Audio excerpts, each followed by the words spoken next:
The envelope was plain, no return address, no handwriting I recognized at first glance, but my hand still started shaking as I carried it inside. One of my cats jumped onto the counter and sniffed at it like he could sense the tension. I set the envelope down and just stared at it for a full minute, debating whether to open it at all. Eventually I did. Inside was a single photograph, a baby girl, maybe 6 months old, round cheeks, bright eyes. One tiny hand reaching toward the camera, my chest tightened. She had my eyes, same shape, same color. The resemblance was undeniable, almost painful. It felt like looking at my own baby photos. The note was short, 3 sentences. Written in my mother's handwriting, "She has your eyes. Her name is Lily. I thought you should know." That was it. No apology, no acknowledgement of the damage she'd done. Just one last attempt to reach inside my chest and twist. I sat at the kitchen table staring at the photo until the light outside shifted. I didn't even realize how much time had passed. When my fiancé got home, he found me in the same spot.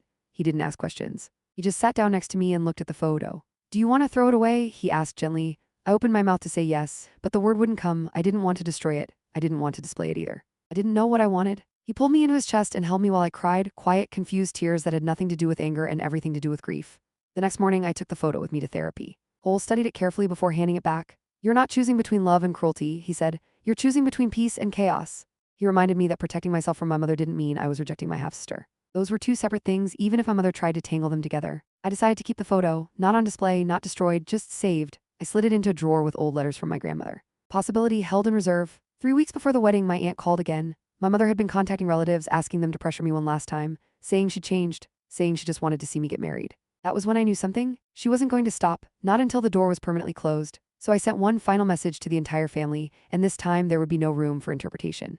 Rachel's warning stayed with me all day. My mother wasn't calling vendors anymore. She was calling family. That night, my aunt confirmed it. My mother had called her twice, my uncle 4 times, and even reached out to distant cousins I barely spoke to. She told everyone the same story, that she'd changed, that she deserved to see her daughter get married, that keeping her away was cruel. I felt that familiar mix of anger and exhaustion. She wasn't asking. She was recruiting. I thanked my aunt and hung up. Then I opened my laptop and started typing an email. I didn't overthink it. I didn't soften it. I sent it to every family member on my guest list. I wrote that my mother was not invited to my wedding, that security had her photo, that if she showed up, she would be removed, and that anyone who brought her as a +1 would be asked to leave immediately. I made one thing very clear. This boundary was not up for discussion. I hit send. The replies came in faster than I expected. One by one, aunts, uncles, cousins responded saying they understood. Many apologized for my mother's continued behavior. Some told me they were proud of me for standing firm. By the end of the night, every single family member had responded in support. For the first time in years, I felt backed up. 2 weeks before the wedding, Claire and I went for my final dress fitting. The boutique smelled like perfume and fabric steam. The seamstress brought my dress out, and when I stepped into it, everything fit perfectly.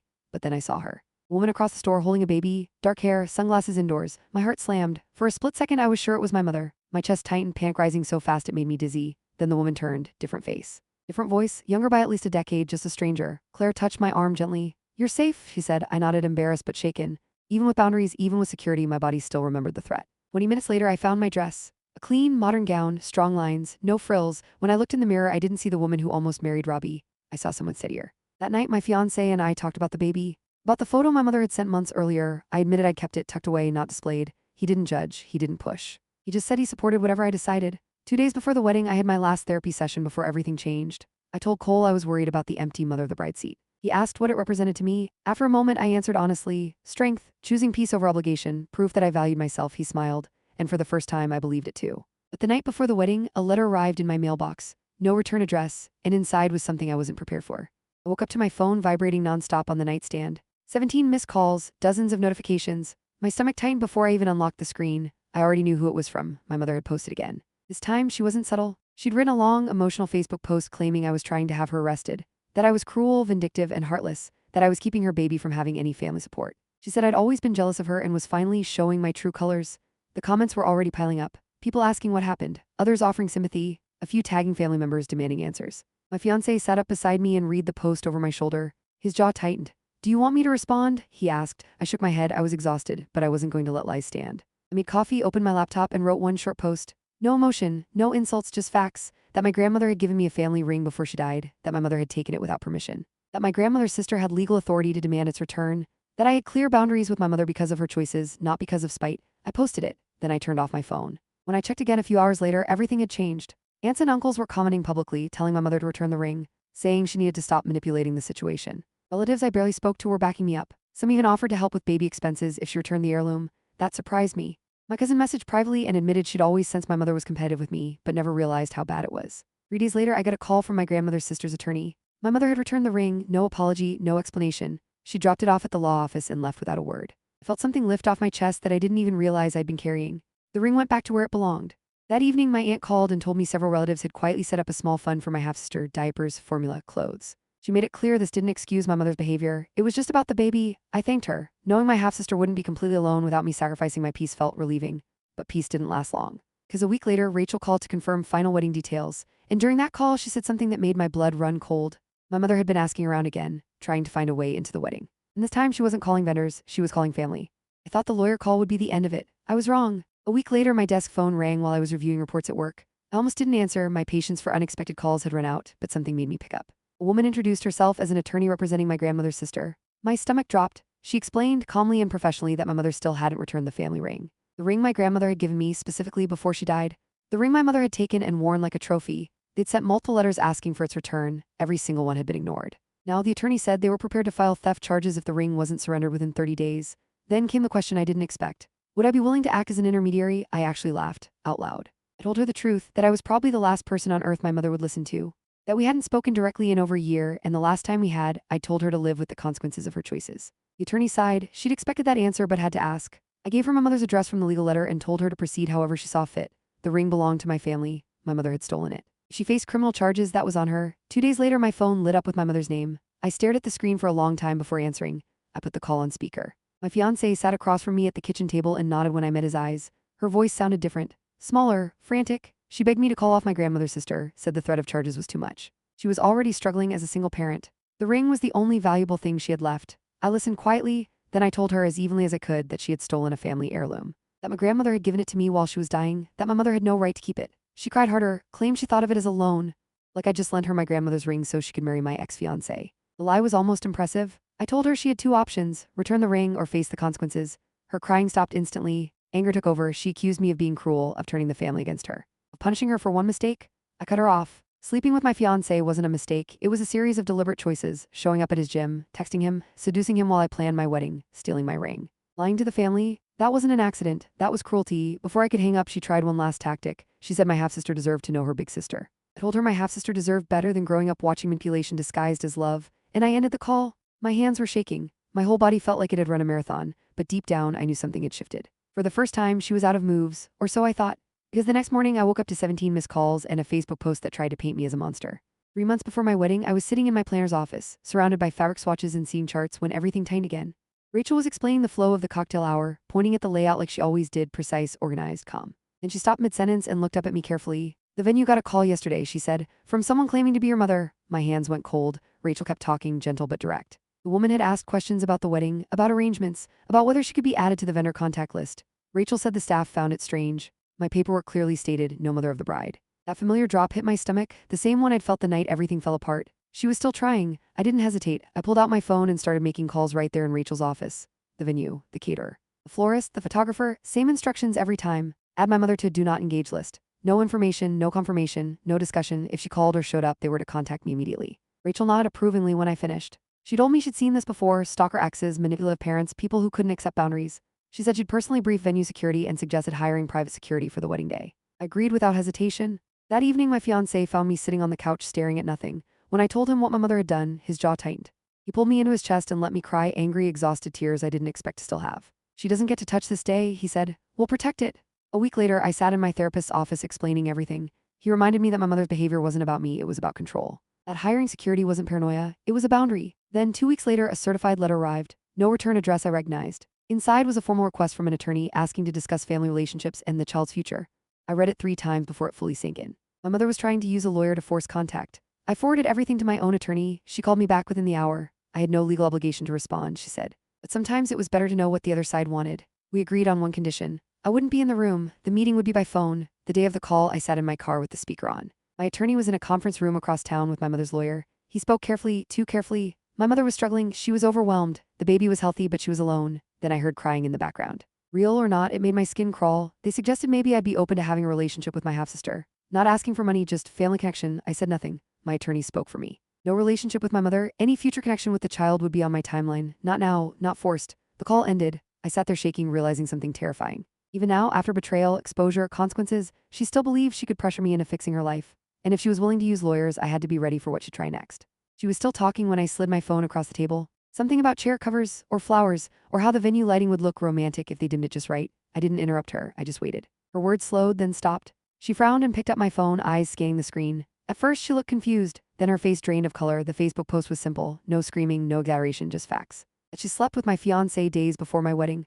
That she continued the relationship afterward. That she was trying to take my wedding plans and lie to the family. That she'd stolen my grandmother's ring. I tagged no one, named no one. But everyone knew exactly who it was about. "Take this down," she hissed, grabbing for my phone. I pulled it back. "How could you do this to me?" she demanded, voice shaking now. "Do you have any idea what this will do to my reputation?" I finally spoke. "The same way you did it to me," I said calmly, "publicly and without remorse." She started crying immediately. Loud, desperate sobs that turned heads across the restaurant. She talked about embarrassment, about shame, about how Robbie would leave her if there was too much drama. That part almost made me laugh. I stood up, ready to leave. That's when she grabbed my wrist. "Wait," she said urgently, "there's something else." I froze. "I'm pregnant," she whispered. "Robbie doesn't know yet. Please don't do this to me." I looked down at her hand wrapped around my arm. The same hand wearing my grandmother's ring? "That's not my problem," I said, and I walked out. The post exploded within hours. Relatives who believed her version started calling, apologizing. My grandmother's sister threatened legal action over the ring. Robbie's parents found out the full story and were horrified. 3 weeks later, my mother announced the pregnancy publicly, trying to spin herself as brave. Robbie proposed soon after. Not romantic, not joyful, obligatory, but what she didn't expect was the message I received late one night from a woman I'd never met, Robbie's ex-girlfriend from college. She'd seen my post. And she had something I needed to know. She told me this wasn't the first time Robbie had done something like this. He had a pattern: older women, women with money, women with influence. My mother had resources, I had potential. We weren't rivals. We were targets. I forwarded everything to my mother anonymously. At first, she didn't believe it. Then she started noticing things, the way his eyes wandered, how he disappeared for hours, how interested he was in her credit cards, not her company. 6 months into her pregnancy, she called me crying. "You were right," she sobbed. "He's cheating." She's 23, from his office. I listened. I didn't comfort her. "I'm alone," she said. "Pregnant. Everyone hates me. I don't know what to do." "You made your choices," I replied. "Now you live with them." And I hung up. She had the baby, a girl. Robbie signed away his rights and moved to another state with the 23-year-old. Sometimes I see photos of my half-sister online. She looks like me when I was little. Same eyes, same smile. And every time I see her, I wonder how much more damage my mother is still capable of. Because even after all of this, she wasn't finished trying to get back into my life. When I laughed, my mother didn't join me. She stood in the doorway of my office, clutching her purse like she was the victim here. Her eyes were red, mascara smudged just enough to look convincing. People at the front desk were staring. I could already tell she'd practiced this moment. "I need your help," she said. Those words alone were enough to make my chest tighten. I crossed my arms. "You've got 5 minutes." She exhaled like I just granted her mercy. "You won't answer my calls," she said quickly. "I need you to talk to Robbie for me." I actually blinked. "You want me," I said slowly, "to call the man you slept with behind my back, my ex-fiancé. "'Cause he's ignoring you?" She nodded. No shame, no hesitation. The audacity was so pure it almost impressed me, but she wasn't finished. "We've been seeing each other since the wedding was canceled," she continued, voice softening. "We're in love. Age is just a number. You of all people should understand that." My nails dug into my palms, and she added brightly like she was announcing brunch plans, "I want you to be my maid of honor." The room went silent. I stared at her, waiting for the moment where she'd crack, laugh, admit this was all some elaborate psychological experiment. She didn't. "You're marrying my ex-fiancé," I said flatly. "Our soulmate," she corrected. "And you still have all the vendor contacts. The venue might even give us the same date since you canceled so close to the wedding." That's when it hit me. She didn't just want my forgiveness. She wanted my wedding, my venue, my vendors. My plans, my date, my work. She'd already told the family I was being so supportive. Posted on Facebook about how proud she was of my maturity. She pulled out her phone and showed me photos taken at my engagement shoot locations. Except I'd been cropped out. She'd edited herself in, then she smiled and held up her hand. "Look," she said, "I'm wearing your grandmother's ring. Robbie said you want me to have it." The ring my grandmother gave me on her deathbed. The ring she said was for me. I didn't scream. I didn't cry. I told her I needed time to think. That was my mistake. For the next 2 weeks, my phone never stopped buzzing. Links to dresses, messages about cake tastings, questions about whether certain gowns were too young for her to wear. That's when I met with my friend who worked as a party planner, and that's when everything changed. Because while she was planning her fantasy wedding, I was uncovering the truth. The lies she'd been telling the family, the version of the story where I'd begged her to take Robbie off my hands. And then my aunt said something that made my blood run cold. My mother hadn't seduced Robbie in a moment of weakness. She'd been pursuing him for years, showing up at his gym, texting constantly, slowly, deliberately crossing every line. This wasn't impulse, it was strategy. So when my mother asked to meet for lunch to talk details, I agreed. I let her ramble about centerpieces for 5 full minutes, then I slid my phone across the table and showed her the post I'd just published, because I was done protecting her reputation. And she was about to learn what it felt like to be exposed. I always thought rehearsal dinners were supposed to feel warm, predictable, a calm breath before the chaos of the wedding day. That night, the restaurant lights were soft, wine glasses clinking, everyone laughing a little too loudly. I remember thinking, this is it, I made it. Then my mother touched my arm. "Can we talk for a second?" she said, already pulling me away from the table. Her voice sounded strange, tight, not nervous, exactly controlled. We stopped near the hallway leading to the restrooms. The noise of the dinner faded behind us. She didn't ease into it. "I slept with Robbie last week." For a moment, my brain refused to translate the words. I actually smiled, waiting for the punchline. Some tasteless joke, something awkward but fixable, but she didn't smile back. Her eyes were shiny with guilt, not humor. And then she reached for my hand, reached for it like this was something we were about to share. Like we were co-conspirators instead of mother and daughter. "It just happened," she said quickly. "We didn't plan it. Please don't look at me like that." My stomach dropped so hard I felt dizzy. Robbie, my fiancé, 4 years together. 3 months from marriage? I pulled my hand away. I don't remember walking back outside, but suddenly I was there. Robbie was standing near the curb with one of his groomsmen, smoking like nothing in the world had changed. When he saw my face, he didn't panic, didn't deny it. He shrugged. She came on to me, he said. I was weak. Weak. Like sleeping with your future mother-in-law was the same as skipping leg day or eating another slice of cake. Something inside me went quiet, not numb, focused. Crystal clear. I didn't scream. I didn't cry. I told him the wedding was over. I turned around and walked back into the restaurant, pulled out my phone, and sent one message to every guest. The wedding is canceled. Please don't come tomorrow. That was it. The next morning, I packed my clothes, moved out of our apartment, and blocked both of them everywhere. No explanations, no closure conversations, just silence. 6 months later, my life looked nothing like it had before. I was promoted to regional manager. I made more money than Robbie ever had. I bought a townhouse, adopted 2 rescue cats, started therapy, joined a hiking group where no one knew my history and didn't need to. That's when I finally understood something my therapist said that changed everything. My mother hadn't just betrayed me, she'd been competing with me my entire life. The flirting, the inappropriate dresses, the way she always needed attention at my milestones. Sleeping with my fiancé wasn't a mistake. It was the final move, and 8 months after the wedding I never had, she showed up at my office. Not to apologize, but to ask me for something so unthinkable. I actually laughed, because she wasn't done taking from me yet. I didn't wait this time. The moment my aunt hung up, I opened my laptop and started typing. No drafts, no soft language, no emotional padding. I emailed every single family member on my wedding guest list. I wrote that my mother was not invited, that security had her photograph and explicit instructions, that if she attempted to attend, she would be removed immediately, and if anyone tried to bring her as a guest, they would be asked to leave as well. I made one thing unmistakably clear: this decision was final. I hit send and sat back, my heart pounding like I just jumped off a cliff. The responses came quickly. Aunts and uncles replied first, saying they understood completely. Several apologized for ever doubting me. Cousins messaged saying they were proud of me for protecting myself. Not a single person argued. That night, I slept better than I had in months. The final dress fitting happened 2 weeks later. Claire met me at the boutique, and the seamstress helped me into the gown one last time. Everything fit perfectly. The train flowed exactly how I'd imagined. But then, across the store, I noticed a woman holding a baby. Dark hair. Sunglasses indoors. My chest seized. For a split second, I was sure it was my mother. My heart started racing, panic surging so fast it made my hands go numb. Then the woman turned. Different face. Younger, just a stranger. Claire squeezed my hand. You're okay, she whispered. Even with all my boundaries in place, my body still remembered the threat. That night, my fiancé and I talked quietly over dinner. I admitted I'd kept the photo my mother sent, the one of Lily. I told him I wasn't ready to decide anything about the future. He didn't push, didn't judge. He just said he trusted me. 2 days before the wedding, I met with Cole one last time before everything changed. I told him I was worried about the empty mother of the bride seat, that people would notice, that it would feel like a failure. Cole asked what the empty seat truly represented. I thought about it. It represented choosing peace over performance. It represented survival. It represented growth. He smiled and said the seat wasn't empty at all. It was full of self-respect. The rehearsal dinner was held at a small Italian restaurant downtown. My fiancé's parents made a toast about welcoming me into their family. His mother cried. Claire squeezed my hand under the table. I looked around and realized something important. I hadn't lost a family. I'd gained the right one.